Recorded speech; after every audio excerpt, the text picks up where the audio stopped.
সালে কাঁচামালের দামের পরিস্থিতি।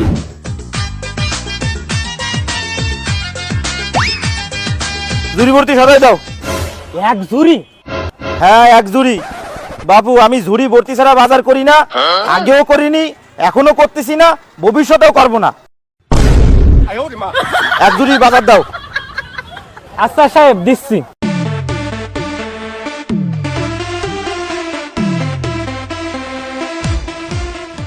এই, তোমার কত টাকা হয়েছে? ভাই 100 টাকা হয়েছে। কি? দিন দিন বাজার সদের যেভাবে দাম বাড়তিছে, তাতে তো ভবিষ্যতে আমার আর ঝুড়ি ভরে বাজার করা হবে না।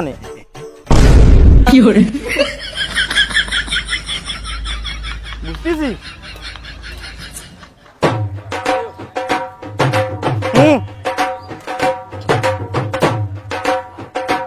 ধর। ঠিক আছে সাহেব।